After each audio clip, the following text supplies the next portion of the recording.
Minamahal naming pasahero, ilang paalaala para sa inyong ligtas at maginhawang paglalakbay habang nasa loob ng tren. Iwasan gumawa ng ingay tulad ng malakas na pakikipag-usap at pagpapatugtog sa cellphones at iba pang electronic gadgets. Huwag po nating harangan at pintuan para sa maayos at mabilis na magbaba at pagsakay sa tren.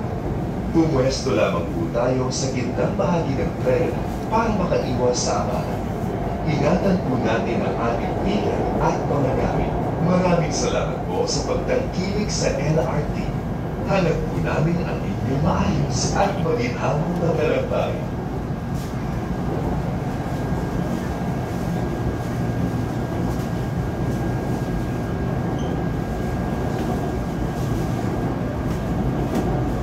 Dahan tayo ng Cubao. Tayo ng Luto. Baka sakali tayo sa Luto. Yes. Kunti lang pasahero. Arriving at Bimapa Station. Paparating na sa Bimapa Station. Lahat ng pintuan po magbubukas. Paki-double check po ang ating mga daladalang gamit bago lumabas ng tren at mag-ingat po tayo sa pag-akbang sa pagitan ng tren at station platform. Bimapa Station.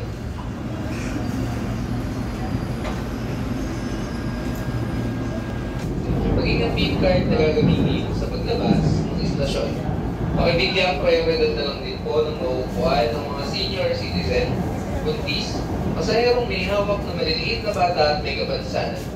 Kung may nakita po tayong kainainalang bagay o gamit, pagbigay alam po sa security guard or station personnel. Magandang tanghali po at maraming salamat sa pagtangkilik.